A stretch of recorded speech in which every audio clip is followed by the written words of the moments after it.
I've had the same idea in my Notes app for 3 years. The note is titled Start This Week. I spent 14 days researching this video instead of just recording it. So yes, I'm aware of the irony. Here's what's actually happening when you sit down to start something that matters and suddenly your desk needs reorganizing. It's not laziness, it's not a character flaw, and it's not a motivation problem. It's a gap. And once you see what's creating it, you can't unsee it. It's worth understanding what that something is.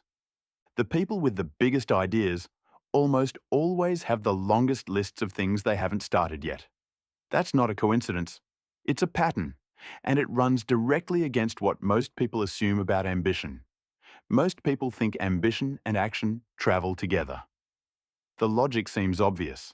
If you want something badly enough, you start, you push, you go. But watch how people actually behave, and you'll see something different. The people who want it most are often the ones still sitting on the idea 6 months later, Notes app full, nothing shipped. So what's actually going on there? It starts with what ambition does to the size of step one. When someone with a small goal sits down to begin, their first step matches the goal. Write one paragraph, send one email, make one call. Small goal, small door, easy to walk through. But when your goal is to build something real, something that matters, your brain doesn't let you write one paragraph. It wants you to plan the whole arc first, know where it's going, have the full picture locked in before you type a single word. So the first step stops being small.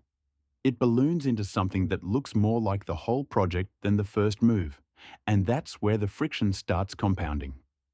Ambition without structure doesn't reduce friction, it multiplies it. The bigger the dream, the more your brain inflates what starting needs to look like, and the more it inflates that picture, the harder it gets to sit down and do anything at all. You end up in this loop where the size of what you want actually works against you, not because you don't care enough, but because you care so much that your brain refuses to let you begin small. And if you're watching this video right now instead of working on the thing you keep meaning to start, you already know exactly what that loop feels like. Trying to push through that with motivation alone is like being handed a horse that's 2 stories tall and told to just climb up. More effort doesn't solve the problem. It just makes the fall look worse. The issue isn't how much you want to ride. It's that the entry point is absurd. More wanting doesn't fix a structural problem. So why do the most ambitious people tend to start the least? Because ambition raises your internal bar for what counts as a worthy first step. And when that bar gets high enough, nothing clears it. Nothing starts. You sit down with real intention, you open your laptop, and an hour later, you've answered messages, done some research you didn't need yet, and reorganized a folder. The thing is still untouched. That's not a character flaw, and it's not laziness. It's a brain responding exactly the way it was built to respond when the task in front of it feels too large to safely begin. This is a structural problem, not a motivational one. And this is the part most productivity advice completely misses. Motivation doesn't show up before you start. It shows up after. It's a consequence of movement, not a requirement for it. Waiting to feel ready before you begin is a broken sequence because the feeling you're waiting for is designed to be the reward for starting, not the entry ticket. The gap between the dream and the first real action isn't closed by wanting it more. It's closed by changing the size of what you're asking your brain to engage with.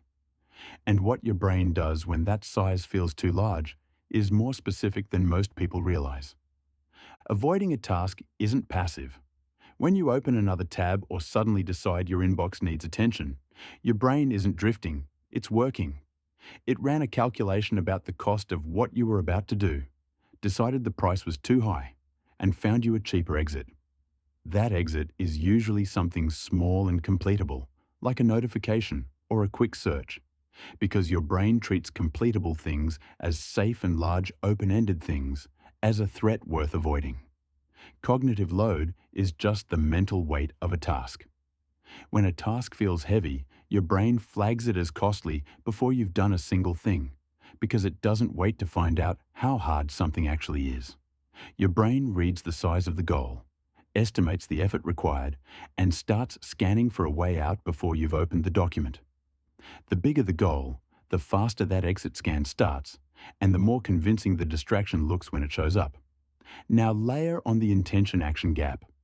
Most people assume that once you've decided to start something, starting is just the next automatic step. It's not. Deciding to start and actually starting are two separate events in your brain, and a lot of ambitious people spend years living inside the decision without ever crossing into the action. You've decided to write the thing, launch the thing, record the thing, dozens of times. The decision feels real. The action doesn't follow, and the gap between them just sits there, quietly getting wider. Here's where it gets specific to you. Ambitious people are good at imagining outcomes, and that's part of what drives them. But that same ability to picture the finished version of something means you're also too good at pre-experiencing what it looks like when it falls short. You can see the version that doesn't land, the one where you put in months of work and it still isn't good enough, the one where the gap between what you made and what you intended is embarrassingly visible to everyone. Your brain runs that simulation with real detail, and it runs it before you've written a word. You've already pre-experienced the defeat before the attempt even starts. So before you've started, you've watched the movie, given it 3 stars, and haven't bought the ticket yet. That's the mental simulation trap, and it's not pessimism. It's not a lack of confidence. It's a strong imagination pointed at the wrong target. The more clearly you can picture what done looks like, the more clearly you can picture what done badly looks like, and that second picture plants itself right between you and the first sentence. Task aversion compounds all of this over time. Once you've avoided something a few times, your brain starts attaching a mild threat signal to it, not fear exactly, just a low-level resistance that fires every time the task comes into view. You open your Notes app, you see it sitting there, and something tightens slightly before you've even read the title. That signal isn't rational, and it isn't proportional, but it's real, and it gets stronger the longer the task sits untouched. The avoidance builds the wall, and the wall makes the next avoidance easier to justify. So the gap between having a big idea and taking the first step isn't motivational. It's built from load, simulation, and accumulated avoidance, and willpower doesn't fix any of those things. Willpower just pushes harder against a wall that's specifically designed to push back, and it exhausts you faster than the work itself would have. You end up tired from not starting, which is a genuinely terrible return on effort. The fix is structural, not motivational, and it's embarrassingly simple once you see it. One move. Not a system, not a routine, not a timer set to 25 minutes. Just this. Shrink the starting gate so small that your brain doesn't have time to object before you're already through it. Here's what that looks like in practice. Open the document, write 1 sentence, or press record for 30 seconds. That's the whole move. And the sentence doesn't need to be good. It doesn't need to be the right opening. It can literally be, "I don't know what to write yet," typed out in full, saved, document closed. You started. Your brain logged it as a task in motion, and that changes everything about what happens next. This feels too small to matter, and that feeling is exactly why it works. When the first step is small enough, your brain doesn't flag it as costly, because there's no weight to calculate, no simulation to run about how it might go badly, no exit to scan for. The door is already open before the resistance has time to show up, so you walk through it without the usual negotiation. There's a concept called the Zeigarnik effect. Unfinished tasks stay active in your brain in a way that finished tasks don't, because your brain wants to close open loops. And once you start something, even poorly, it keeps pulling you back toward completion. So the terrible sentence matters. The 30 seconds of unusable audio matters. Not because the output is good, but because the loop is now open, and your brain will keep nudging you back toward it, often without you noticing. You'll find yourself thinking about the project in the shower, in the car, right before you fall asleep. That's not inspiration arriving. That's the Zeigarnik loop doing exactly what it's supposed to do. Motivation isn't the fuel that gets the engine running. It's the heat the engine generates once it's already moving, and most people treat it as the prerequisite, the thing you need before you can start. So they wait for it.